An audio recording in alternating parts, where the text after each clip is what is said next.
Howdy, and welcome to the Societal Comedy Podcast, But It Was Aliens. Howdy! Where we look at historical extraterrestrial activity and determine for our listeners whether these events really involved aliens. This week, I'm your extraterrestrial investigative informer, Kevin the Grey, and with me is your bumbling, blundering, rambling, shambling, burbling, babbling co-host, Granville Moonwalker. Walked on any moons today, good sir? No. Today, we are off to a country I don't think we visited thus far on the podcast. Venezuela. You know where that is, of course? South America. Quite near to Colombia. So we are going across the world and also back in time. Way back. Back into time. To November the 29th. 1954. It was about 2 a.m.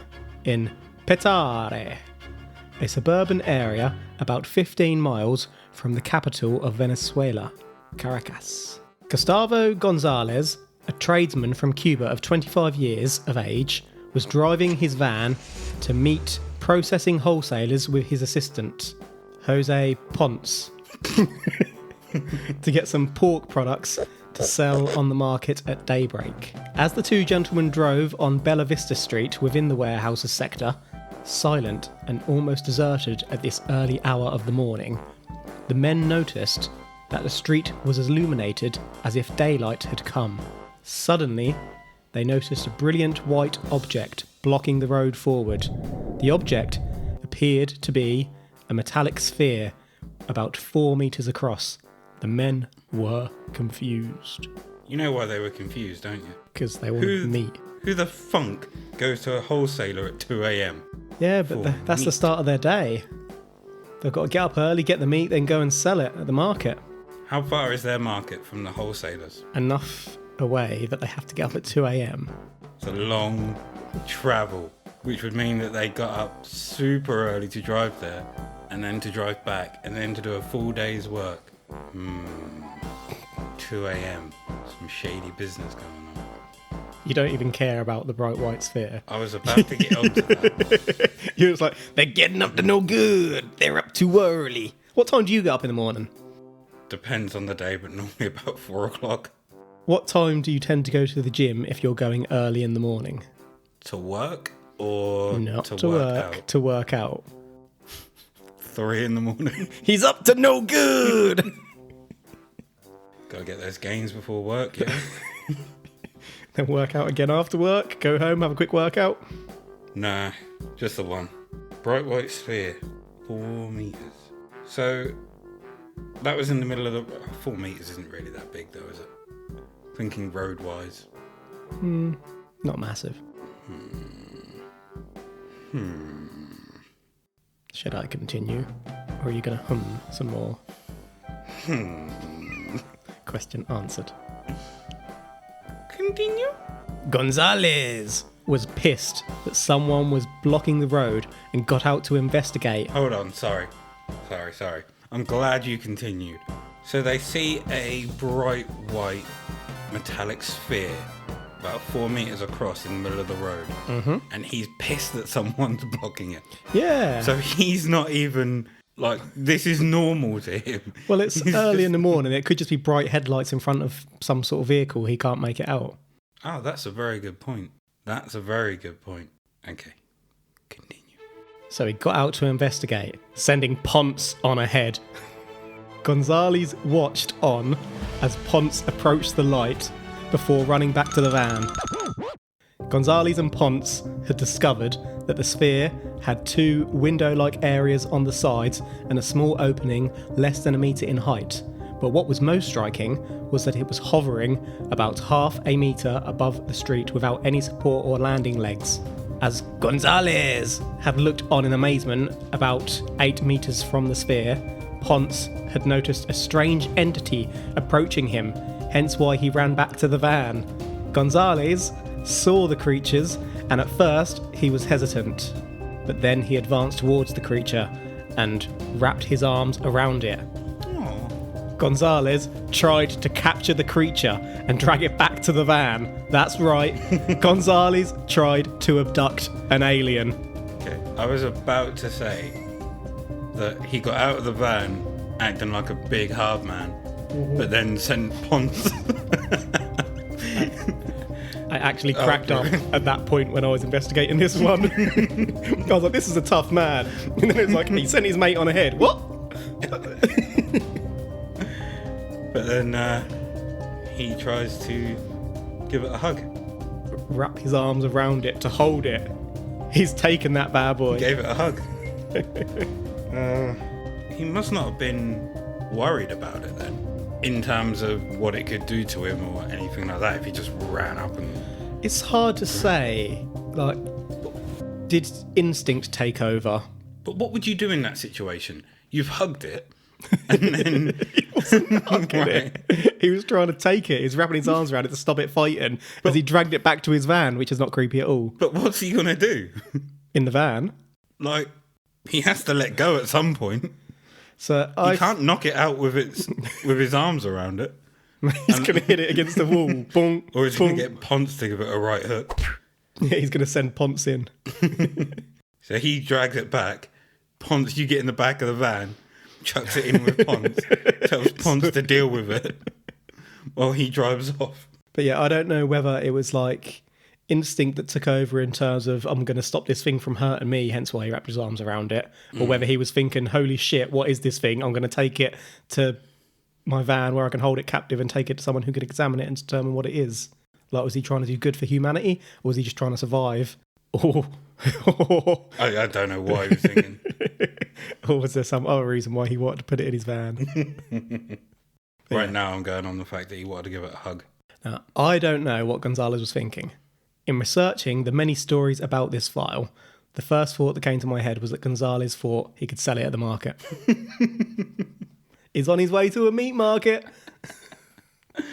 But He's a working man. He can't afford to take a day off. then would he do that to humans? No.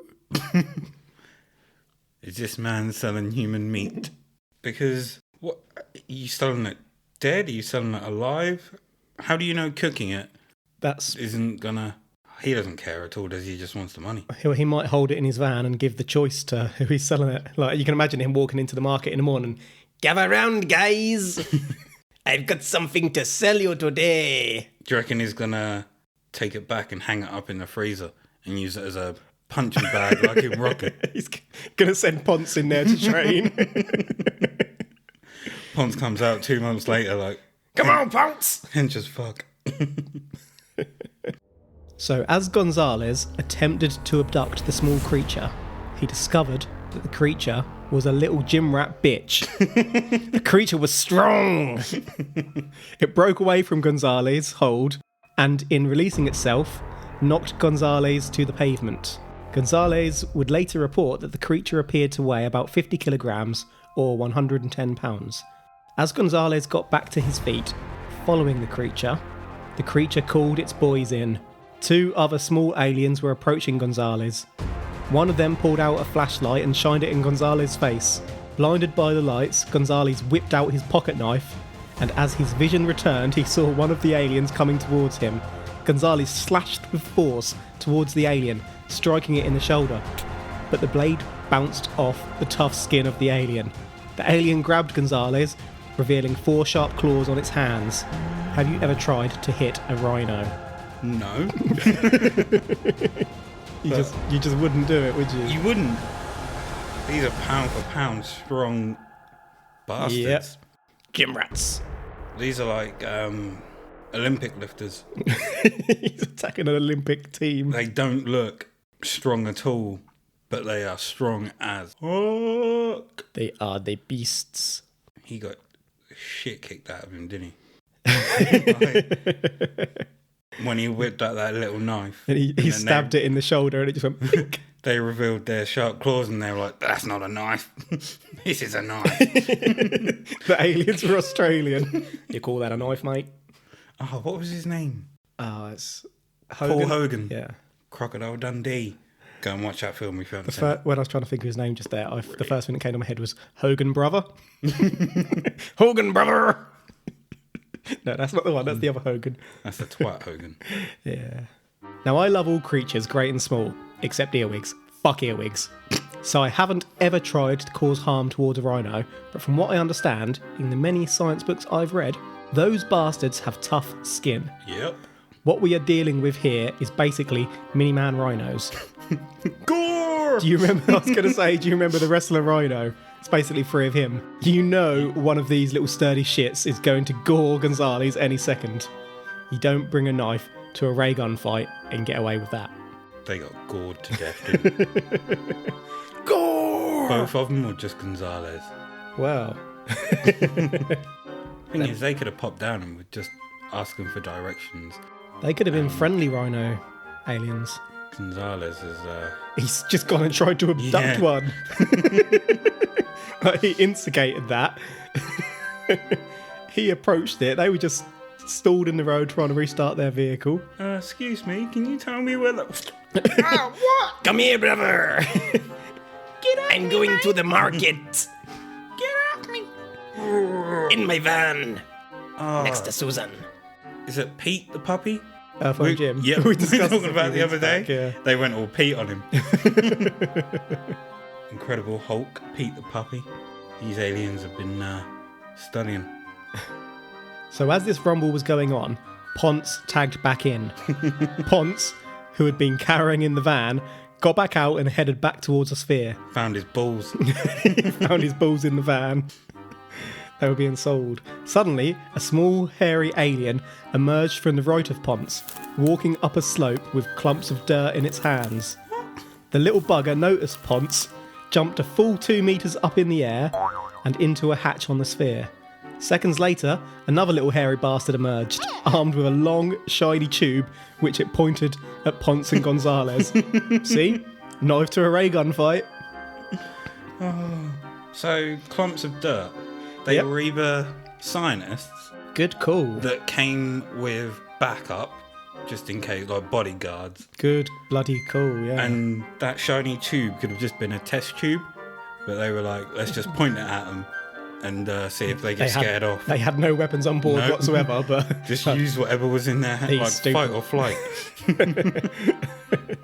it'll scare them. Come on. So, were they all hairy then, or just these two? I believe they all were, but we'll okay. get into a bit more detail about what they looked like momentarily. So Ponce and Gonzalez felt a sudden vibration over their entire bodies, and to their horror, they had been paralysed. That's not. They were paralysed with fear. As they, So I was about to say, and I bet they felt a warm trickle down their leg as well. They pissed their pants. They ain't got no fresh pairs of panties on. They ain't got no panties on. They ain't got fresh trousers on. As they looked on, the white sphere began rising silently and as majestically as a great horned owl before vanishing in the sky. Yep. They took note from Jeffrey. Lord Jeffrey.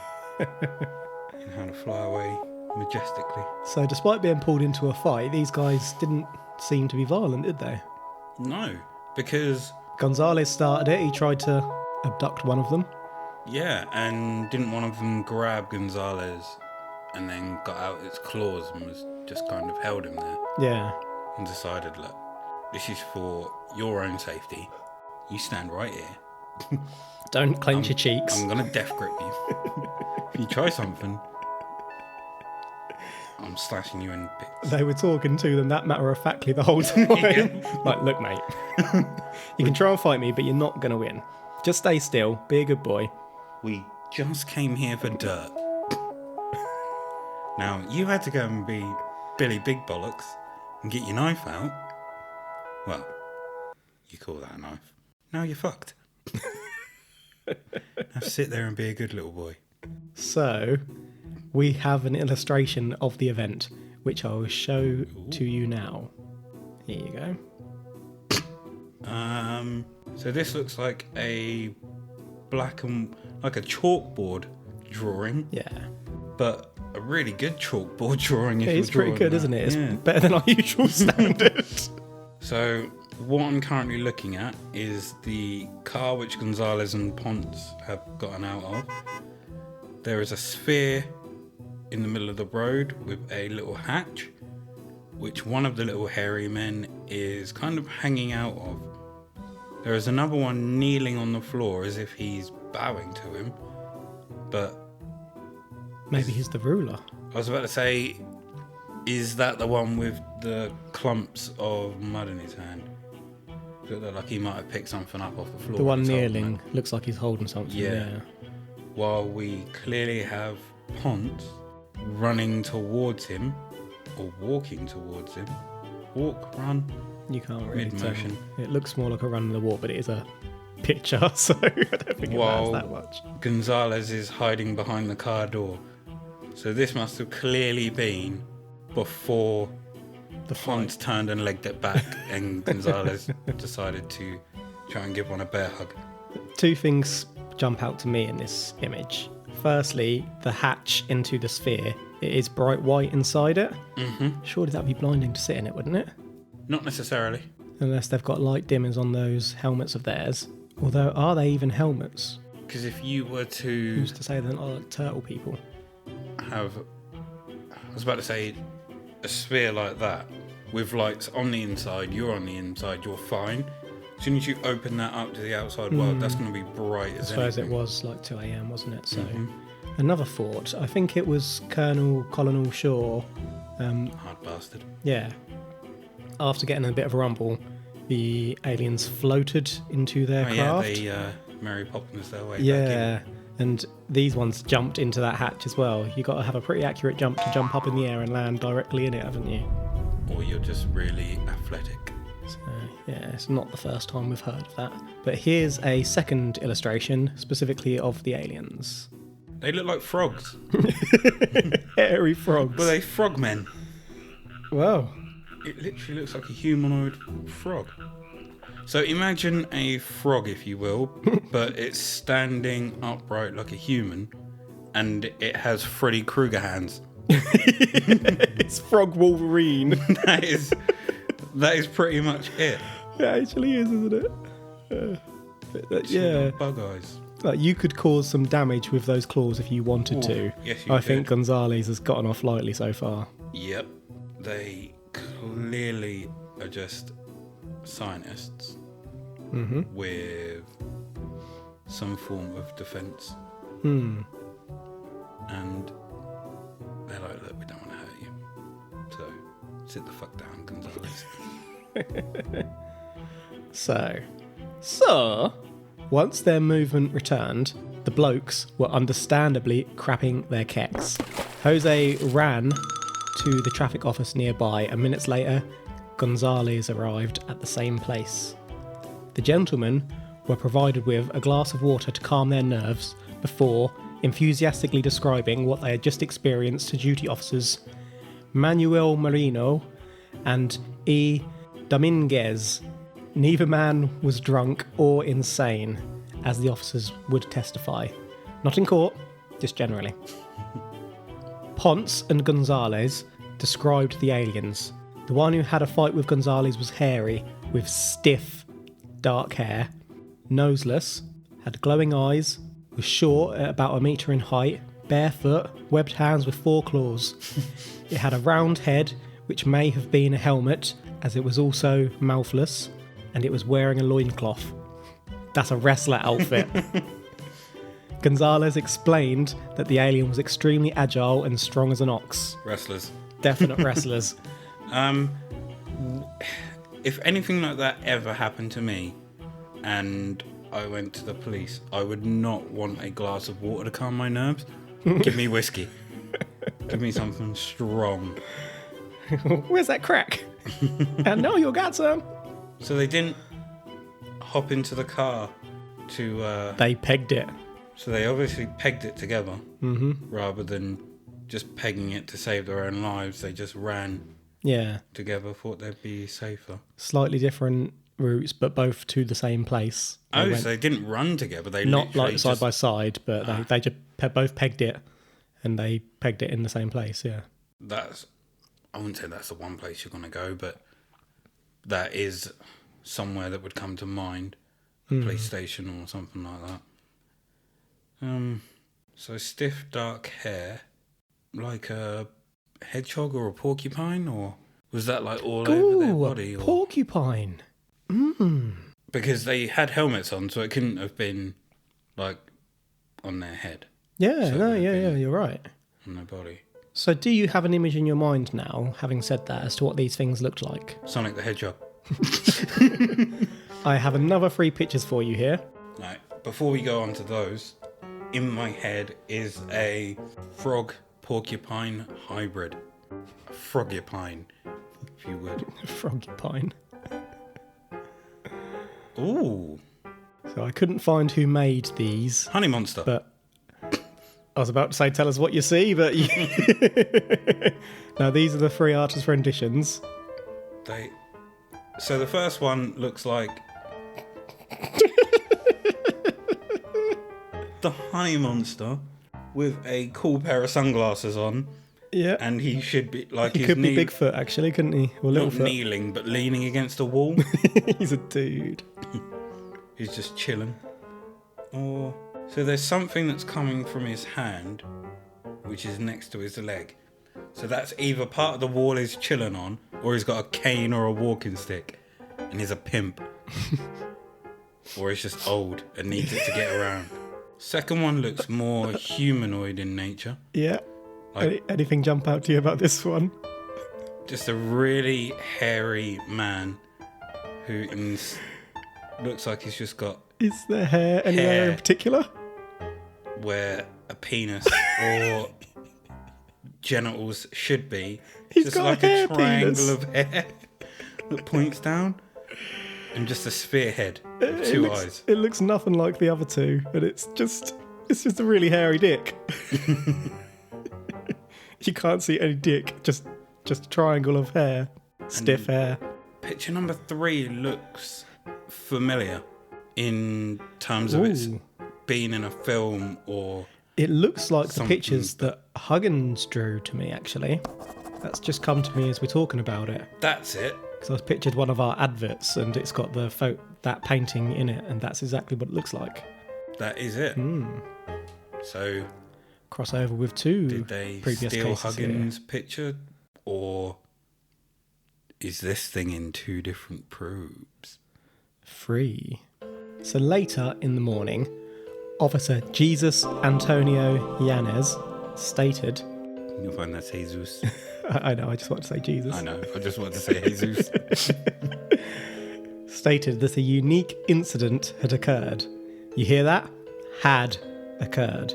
Not was speculated to have occurred, it happened. Gonzalez was taken for medical examination on his injuries from the wrestling match, and an X-ray showed that his ribs were not fractured, but that he did have muscular distension on the side of his body. Well, that could have been caused by anything. But exactly, so something happened to cause it. He could have been in a hit and run and that happened. He could have got beat up by his kids and that happened. Could have been out lifting weights in the gym and didn't lift them properly and hurt himself. So we agree that something happened. Yes, something happened. We're halfway there. As news of this incident got out, people came forward to support the chaps as honest gentlemen. Oh, sorry. Mr. Gonzalez, who was about to sell alien meat to people, is a honest gentleman. Well, to be fair, he might say it's alien meat. Or was he trying to capture it so it could be analysed by scientists, remember? Yeah, honesty amongst crooks. So these men were serious, hard-working men who went to that wholesale at 2 a.m. every single day. There had never been any complaints about Ponce or Gonzalez. Journalists also supported the statements that neither man was intoxicated, and they'd have been charged for driving under the influence if they were. Furthermore, Gonzalez had still been nervous after the ordeal when going to hospital, but most importantly, other people came forward. That's right, there were witnesses. Are these witnesses trustworthy? Everyone in my cases are trustworthy. Were these witnesses the other people from the wholesalers, or were they drunk people that were staggering around that night? I would say there were sober people around at that time. Doing what at 2 a.m. in the morning? I really can't say nothing considering I go to the gym. Exactly. So you may or may not have worked out at this point that this story is pretty much the most famous alien incident in Venezuelan history. Ms. Maria Antonieta Avellaneda. That's exactly how it's pronounced. Avellaneda. Avellaneda. I think it's Avellaneda. Had been, right, let's call her Maria. Had been awake and had heard an explosion-like sound followed by a hiss, almost like a craft taking off. Similarly, Mr. Concepcion Garachan had seen a strange light object flying silently in the sky, as had others, though they are not usually named. Furthermore, at around 2 a.m, an explosion was heard by others in areas of the Caracas Valley. Meanwhile, a Mr. Manuel Maria Soria, who lived 3 blocks from the incident location, had noticed a bright light flooding his vehicle as he travelled home around 2:30 a.m. As he sped away, he heard a sharp, whistling-like sound. The sound had also been heard by his mother, as she confirmed when he returned home. That's a lot of witnesses, right? That is a lot, to be fair. Famous case. So, the hiss that they heard, didn't Gonzalez and Ponce say it was silent? They did, but they were also paralysed. True. And when they came to, they legged it. So they might not have, they could have been frozen and not detected anything. To be fair, One should always be fair. the hiss that they heard might have been Gonzalez and Ponce pissing their pants. So A really powerful piss. the ship didn't make a sound, but them wetting themselves did. And I don't think Mr. Manuel's mother likes him, or she was expecting a daughter, because you have the unfortunate name of Mr. Manuel Maria. Maria. It's like your parents calling you Kevin Ann.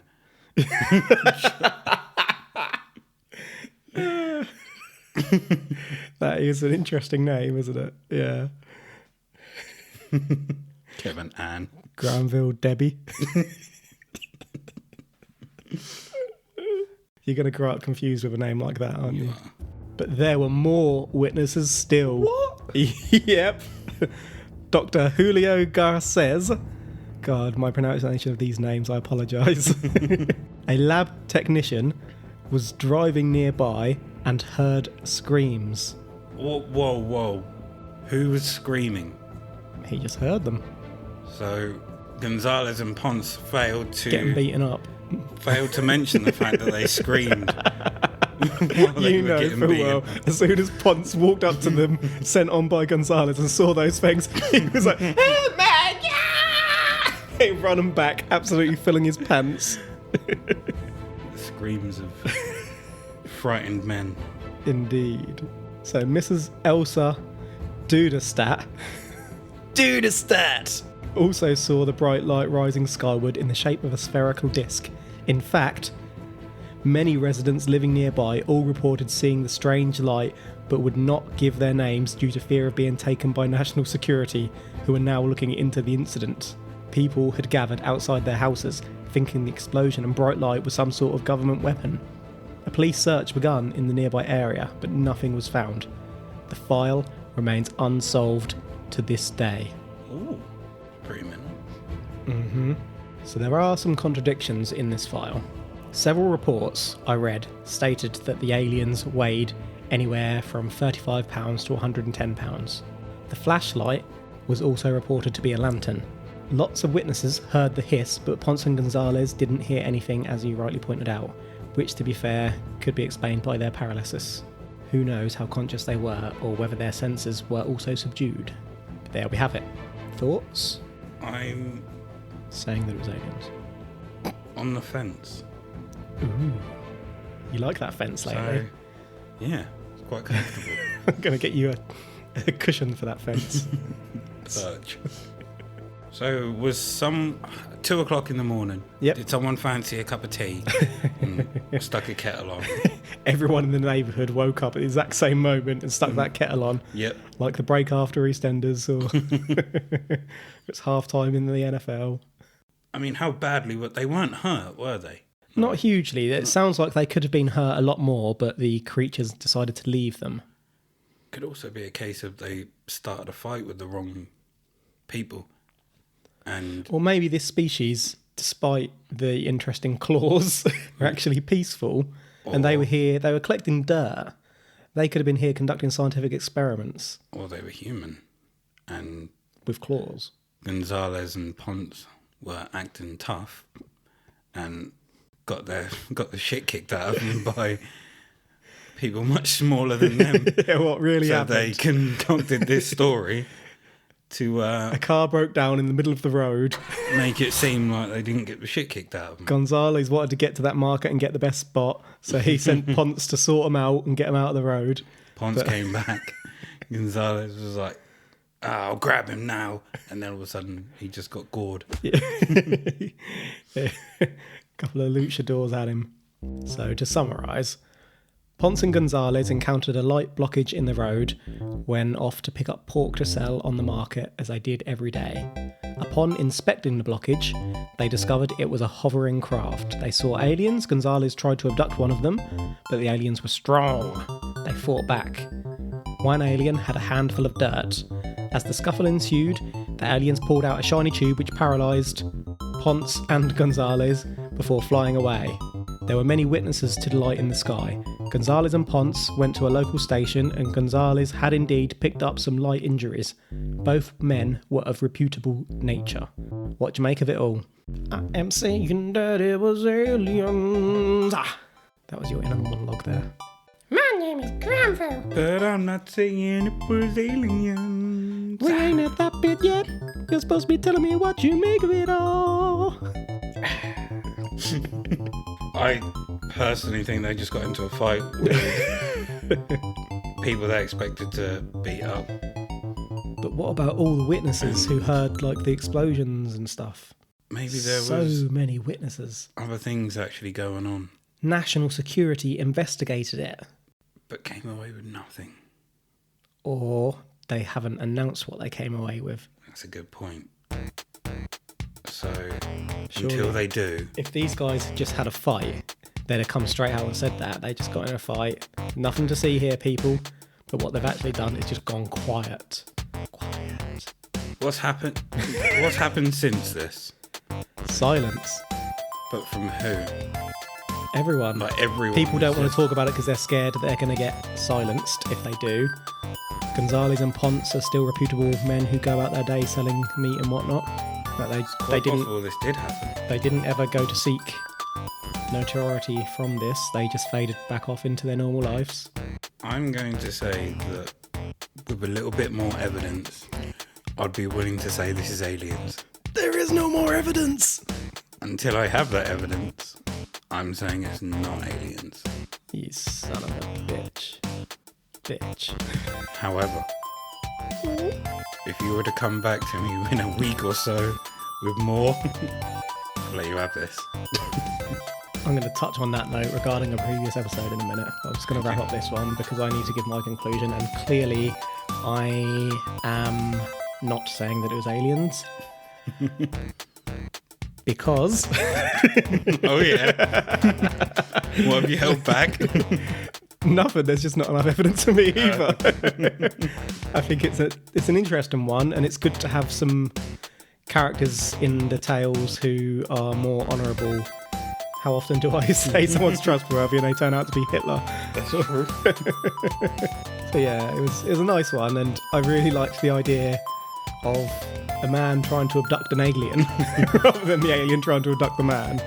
And also I thought it was interesting that they made the point of noticing that they were collecting soil samples and whatnot. Mm-hmm. So that would be more in line with what I might expect an alien to do. Like everyone expects them to come here and conquer us or whatever.